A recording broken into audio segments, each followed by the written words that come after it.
अब आगे हम बात करेंगे, हम धूर कट्ठा बीघा के बारे में जान लेते हैं। धूर कट्ठा बीघा के बारे में हमारे समाज में छोटे छोटे बच्चे हैं अभी, वो धूर के बारे में, कट्ठा के बारे में, बीघा के बारे में, एकड़ के बारे में, हेक्टेयर के बारे में, एयर के बारे में नहीं जानता है। तो चलिए उससे हम रूबरू होते हैं। 10 धूर का आधा कट्ठा होता है। 10 धूर का आधा कट्ठा कहा जाता है। अब कहेगा कि 10 धूर का तो आधा कट्ठा बता दिए हैं, लेकिन 10 धूर मापेंगे कैसे? तो आप पेशेंस रखिए, सब बताया जाएगा।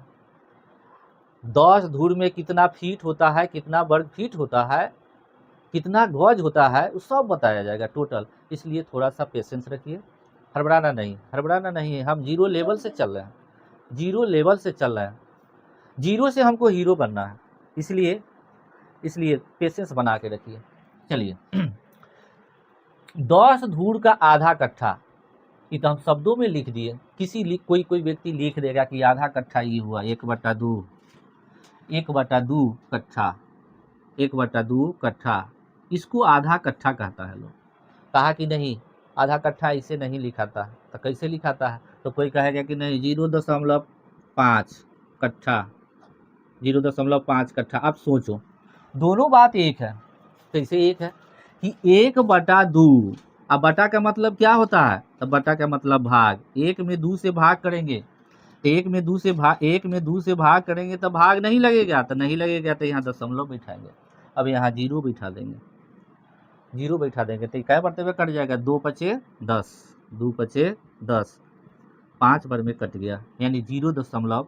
अब पॉइंट के पहले कोई अंक नहीं है तो हम जीरो बिठा देते हैं।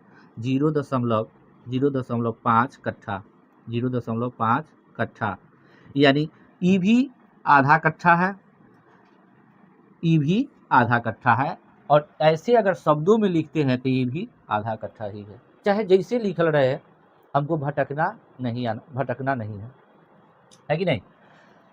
यानी इस प्रकार से अंकों में या शब्दों में लिखा जाता है। अब हम बात करते हैं कि 1.25 कट्ठा, यानी 15 धूर को हम 1.25 कट्ठा कहते हैं। अच्छा, ये तो हम शब्दों में लिख दिए 1.25 कट्ठा। कोई आदमी कहे कि नहीं इसको अंकों में लिख के बताओ, तो 1.25 कट्ठा कितना को कहा जाता है? तो 3/4 कट्ठा को, 3/4 कट्ठा को, यानी 3/4 कट्ठा, 3/4 कट्ठा को हम 1.25 कट्ठा कहेंगे। 3/4 कट्ठा को 1.25 कट्ठा कहेंगे।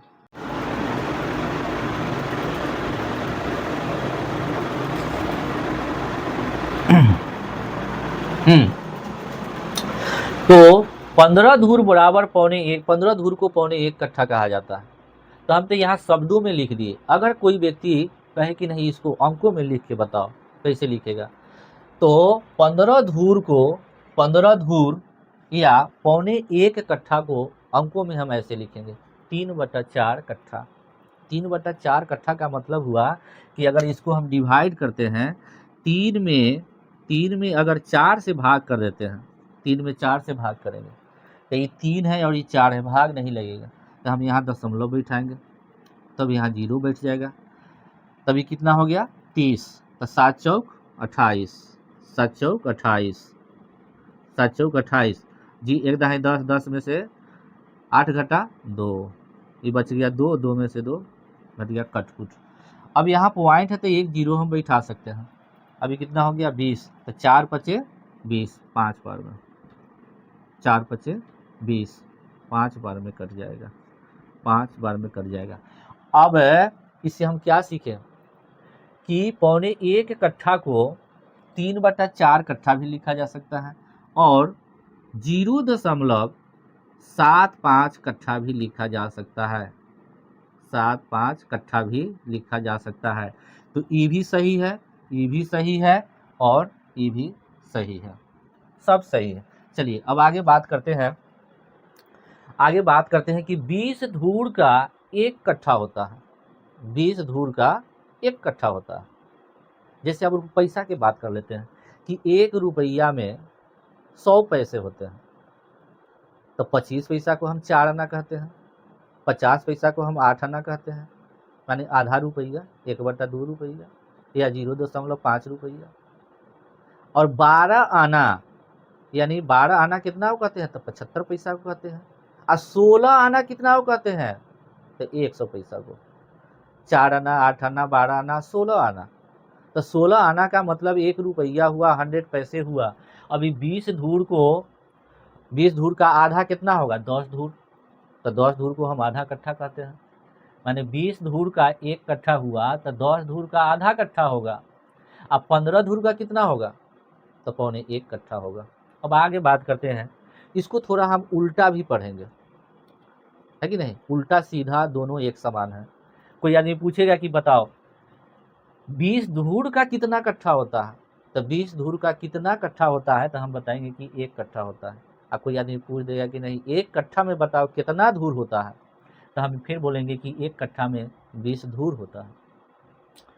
अब 20 धूर का 1 कट्ठा या 1 कट्ठा में 20 धूर, दोनों बात एक ही है।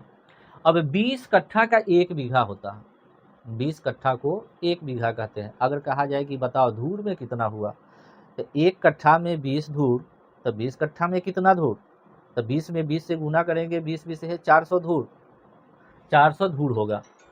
अब बात करते हैं एकड़ का, कि एकड़ कितना को कहा जाता है, यानी 1 एकड़ में कितना कट्ठा होता है, कितना धूर होता है, कितना डिसमिल होता है। तो अभी डिसमिल पर हम चर्चा नहीं करेंगे, है कि नहीं। तो 1 एकड़ में 1 एकड़ जो होता है 22 कट्ठा 18 धूर का होता है। 22 कट्ठा 18 धूर को 1 एकड़ कहते हैं।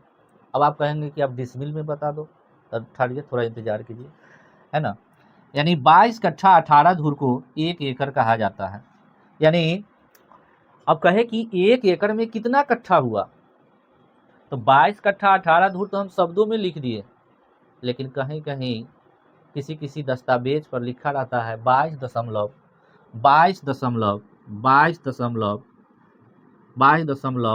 कट्ठा, 9 कट्ठा बराबर 1 एकड़, बराबर 1 एकड़ है। ये 1 एकड़ है, 1 एकड़।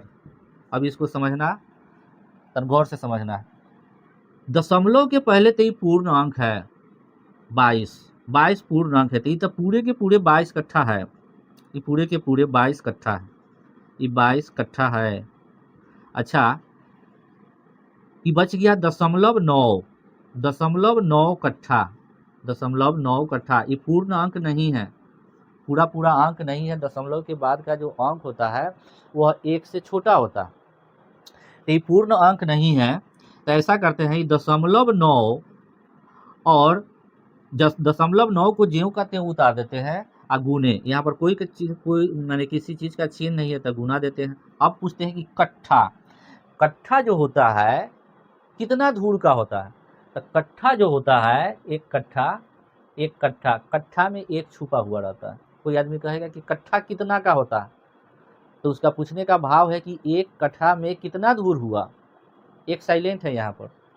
तो 1 कट्ठा में 20 धूर होता है। अब यहाँ पर हम 20 से गुना कर देंगे, 20 से गुना करेंगे। अब जैसे मान लिया कि 0.9 में अगर हम 20 से गुना करते हैं तो कितना आएगा, 0 में 9 से गुना करेंगे 0, 0 में 0 से गुना करेंगे 0। अब हम करेंगे 2 से गुना करेंगे तो 2 9 18 के 8 हासिल 1 और 2 0 0 1 के 1 को, तो 0 के 0 और 0 8 8 है 1।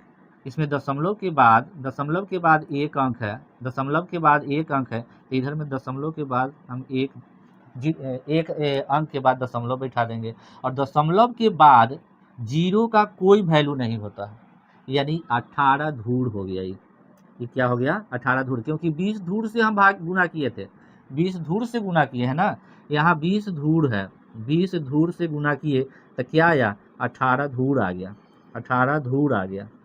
अब थोड़ा सा आपको अगर ऐसे गुना नहीं करने आता है तो हम थोड़ा सा इसको ऐसे भी गुना कर सकते हैं। कैसे, जैसे ही 0.9 को हम फ्रैक्शन में बदल सकते हैं, यानी भिन्न में बदल सकते हैं, अंश और हर में बदल सकते हैं। तो अंश और हर में बदलने के लिए बदला कैसे जाता है, तो जितना अंक ऊपर होता है उसको पहले हम लिख देते हैं। तो ये 0.9 में अंक कितना है, 9, एक ही 9 है, 9 को ऊपर लिख दिए।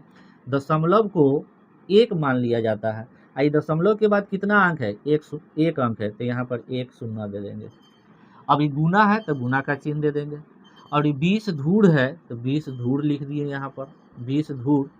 अब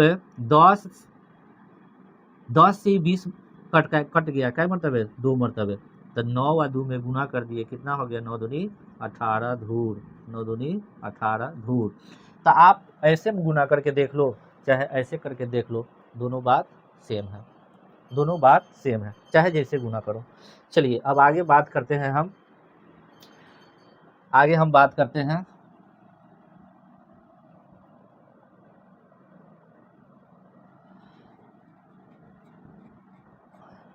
अब जैसे एकड़ के बारे में हम समझ गए कि 1 एकड़ में 22 कट्ठा 18 धूर होता है, 1 एकड़ में 22.9 कट्ठा होता है,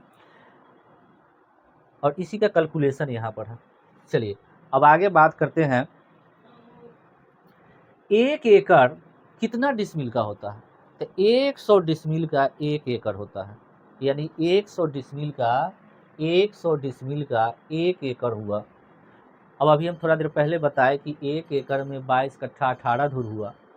अब इसका आप स्वयं कैलकुलेशन कर सकते हैं कि 100 डिसमिल का 1 एकड़ हुआ, यानी 1 एकड़ में 100 डिसमिल हुआ, और 1 डिसमिल में कितना धूर हुआ, 1 डिसमिल में कितना धूर होता है, तो 1 डिसमिल में 4.58 धूर होता है। और जब इसको मल्टीप्लाई करेंगे तो धूर में आएगा, धूर को हम 20 धूर से भाग करेंगे तो बीघा में आ जाएगा। तो चलिए उसको पहले हम उस पर नहीं जाएंगे। तो 1 एकड़ बराबर 100 डिसमिल, या 100 डिसमिल बराबर 1 एकड़। फिर आगे है, अब हेक्टेयर कितना को कहा जाता है, तो हम हेक्टेयर के बारे में पहले जान चुके हैं कि हेक्टेयर कितना को कहा जाता है, यानी कट्ठा में या धूर में हम जाने थे। अब डिसमिल में जानते हैं कि 1 हेक्टेयर में कितना डिसमिल होता है, तो 1 हेक्टेयर में 247.11 डिसमिल होता है। अब आगे है कि 1 ईयर में कितना डिसमिल होता है, तो 2.47 डिसमिल होता है। 1 ईयर में कितना वर्ग फीट होता है, तो 1076.39 वर्ग फीट होता है। 1 ईयर में कितना वर्ग मीटर होता है, तो 100 वर्ग मीटर होता है। अब थोड़ा सा हम चर्चा करेंगे कि वर्ग फीट आई वर्ग मीटर क्या है, तो इसको भटकने की जरूरत नहीं है। वर्ग फीट क्यों, माने वर्ग फीट का मतलब क्या हुआ, तो यानी फीट में फीट से गुना कर दिए, फीट में फीट से अगर गुना कर देंगे, फीट में फीट से गुना कर देंगे तो ये क्या हो जाएगा, फीट स्क्वायर होगा, फीट स्क्वायर हुआ। स्क्वायर मीन्स क्या होता है, वर्ग, अंग्रेजी शब्द है, अंग्रेजी इंग्लिश वर्ड है स्क्वायर, स्क्वायर मीन्स वर्ग होता है। तो हम इसको क्या पढ़ते हैं, वर्ग फीट, यानी अंग्रेजी जो होता है हिंदी का लगभग उल्टा होता है, लगभग उल्टा होता है, यानी पूरे नहीं होता है, लेकिन अधिकांश सेंटेंस ऐसा होता है जो उल्टा होता है। फॉर एग्जाम्पल के लिए, जैसे तुमसे कोई पूछे कि तुम्हारे पिताजी का नाम क्या है, तुम्हारे पिता का नाम, द नेम ऑफ फादर, माता का नाम, द नेम ऑफ मदर, भाई का नाम, द नेम ऑफ ब्रदर, माने इस प्रकार से तो हम उल्टा पढ़ते हैं थोड़ा सा। तो स्क्वायर मीन्स वर्ग हो गया, आई फीट का फीट हुआ, फीट का फीट। अगर फिर कहे कि अभी वर्ग मीटर का मतलब क्या हुआ, तो मीटर में मीटर से गुना कर देंगे तो वर्ग मीटर उसको पढ़ा जाता है, यानी मीटर में मीटर से गुना करेंगे तो इसको वर्ग, यानी मीटर स्क्वायर, इसको मीटर स्क्वायर पढ़ते हैं। इसी को स्क्वायर को क्या पढ़े, वर्ग आई इसको मीटर को मीटर, ज्यों का त्यों। अब इसको ऐसे एग्जाम्पल से हम समझते हैं, एक उदाहरण लेते हैं। एक उदाहरण है, जैसे मान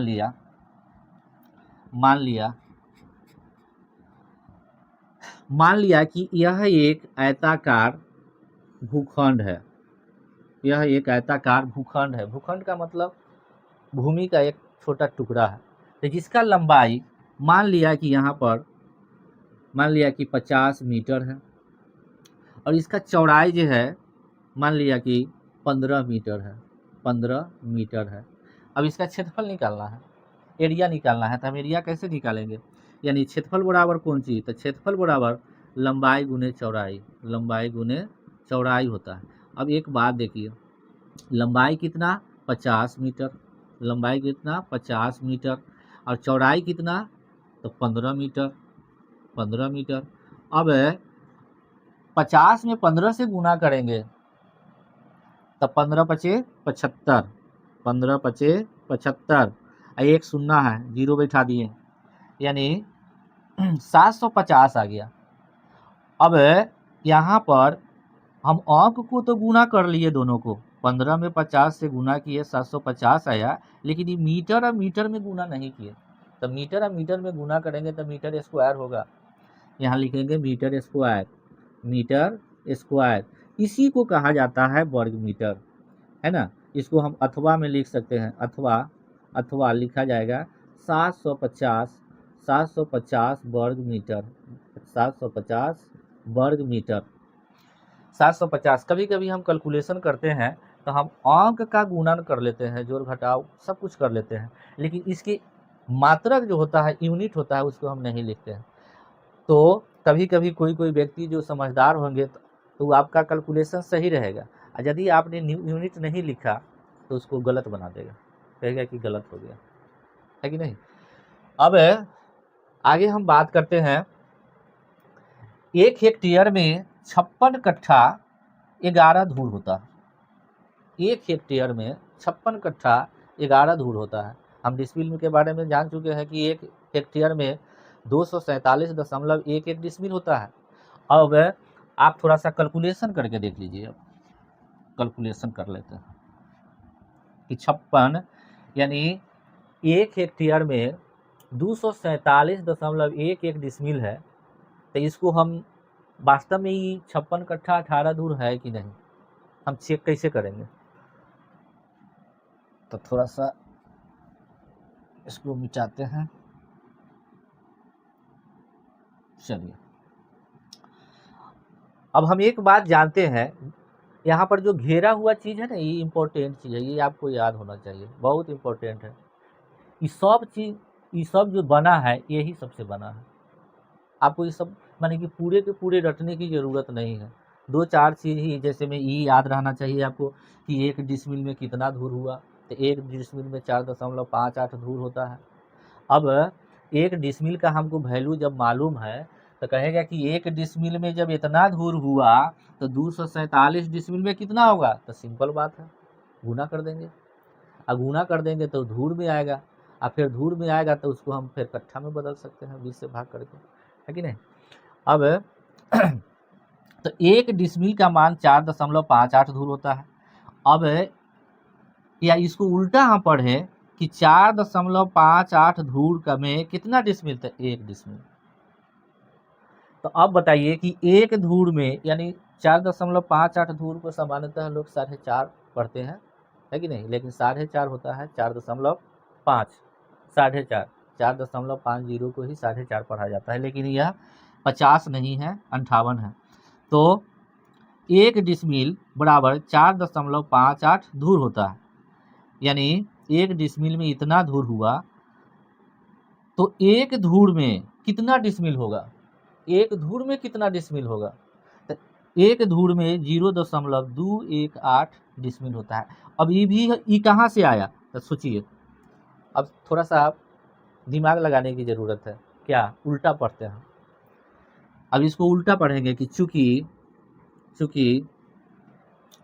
4.58 धूर का 4.58 धूर में होता है 1 डिसमिल, होता है 1 डिसमिल, डी का डी लिख कर दिया, 0 लिख दिया, तो इसको अक्सर लोग डिसमिल ही पढ़ते हैं। तो इतना ये 4.58 धूर में होता है 1 डिसमिल, यानी अगर हम कहें कि 4.5 धूर का होता, 4.5 धूर में होता है 1 डिसमिल, तो अब बताइए कि एक धूर में एक धूर में कितना डिसमिल होगा? 1 डिसमिल तो नहीं होगा, 1 डिसमिल से कम होगा। तो हम पहले बताए हैं कि जब कम मालूम पड़े कि कम होगा तो भाग कर दो। तो एक में यदि एक धूर में होता है कितना? तो 1/4.58 4.58 बटा का मतलब भाग होता है, बटा का मतलब भाग। अब इसको हम भाग ऐसे भी कर सकते हैं, 1 में 4.58 से, और न तो इसको भीड़ में बदल करके कैलकुलेशन कीजिएगा तो आपका इसका वैल्यू आ जाता है 0.0218 डिसमिल। यही आता है, यही इसका आंसर आता है कि एक धूर में 0.218 डिसमिल होता है। अब एक धूर में कितना डिसमिल होता है हमको पता चल गया, तब 2 धूर में कितना होगा, 3 धूर में कितना होगा, 4 धूर में कितना होगा, 5 धूर में कितना होगा, हम गुना करते जाएंगे और नहीं तो जोड़ते जाएंगे। अब एक धूर में 0.218 डिसमिल है तो 2 धूर में कितना होगा, तो इसको 2 बार जोड़ देंगे या ना तो इसमें 2 से गुना कर देंगे। अगर कोई कहे कि नहीं अब बताओ कि 1 कट्ठा में कितना डिसमिल होता है, तो एक धूर में इतना डिसमिल हुआ तो 1 कट्ठा में कितना डिसमिल, तो 1 कट्ठा में हमें 1 कट्ठा में कितना होता है, 20 धूर होता है। 1 कट्ठा में 20 धूर और 20 धूर का कितना डिसमिल, तो एक धूर में 0.218 डिसमिल होता है। एक धूर में इतना डिसमिल हुआ तो 20 धूर में तो ज़्यादा डिसमिल होगा। तो इसमें यानी 0.218 में अगर 20 से गुना कर देंगे और जो गुणनफल आएगा वही 1 कट्ठा में कितना डिसमिल हुआ सो मिल जाएगा। तो इसको अगर हम गुना करते हैं यानी 1 कट्ठा में लगभग 4.36 डिसमिल होता है कि नहीं। लेकिन जब इसको हम फिर कैलकुलेशन करके देखें कि 1 कट्ठा में 4.36 डिसमिल होता है और एक डिसमिल में 4.58 धूर होता है, तो इसका गुणनफल लगभग इतना आया है ना। तो इसको लगभग हम 20 धूर ही पढ़ेंगे, लेकिन बहुत सारे रजिस्ट्री में बहुत सारे कातिब जो है 4.36 नहीं लिख करके 4.37 डिसमिल लिखते हैं। अब उसको भी हम चेक करते हैं कि 1 कट्ठा बराबर 4.37 डिसमिल, 37 डिसमिल, तो 4.37 में ये डिसमिल कितना का होता है, तो 1 डिसमिल में होता है 4.58 धूर। तो ये दोनों को मल्टीप्लाई किए तो 20.01 आया है कि नहीं। तो 20.01 की लगभग 1 कट्ठा हुआ, तो हम करेक्ट हम इसको मान सकते हैं, है कि नहीं। ये दोनों मेरे विचार से दोनों सही है, मेरे विचार से ये भी सही है और ये भी सही है, लेकिन यह नियमानुसार लगभग 20 है। क्यों? क्योंकि कहा जाता है कि दशमलव के बाद अगर 2 अंकों के बाद अगर कोई अंक 5 से बड़ा है तो उसको हम 1 बढ़ा सकते हैं, है कि नहीं। दशमलव के बाद कोई अंक है, जैसे दशमलव के बाद 9 है और 9 के बाद 6 है, तो 6 है तो नियम है क्या कि 1 अंक के बाद या 2 अंक के बाद 5 या 5 से बड़ा अंक होता है तो उसको 1 अंक बढ़ा दिया जाता है। तो अगर मान लेते हैं कि यहाँ 9 है और 9 के बाद 6 है तो 5 से बड़ा है, तो ये 6 है तो इसको हम 1 बढ़ा सकते हैं। 9 को हम 1 बढ़ाएंगे तो ये 10 हो जाएगा और 10 का 0 हो जाएगा, ये इसका हासिल इसमें जुड़ जाएगा, तो ये 20 धूर करेक्ट होगा, करेक्ट हो जाए नियमतः, है कि नहीं। लेकिन ये भी सही है और ये भी सही है। तो आज इतना ही, फिर आगे बातचीत होगी। इसका शेष वीडियो 2-4 पॉइंट है जो हम बात करेंगे। फिर नक्शा कैसे देखा जाता है, दिशा के बारे में हम बताएंगे कि नक्शा में को हम कैसे देखते हैं, तो उसको हम बारी बारी से हम फिर आगे बात करेंगे। फिर आज इतना ही, ठीक है, धन्यवाद।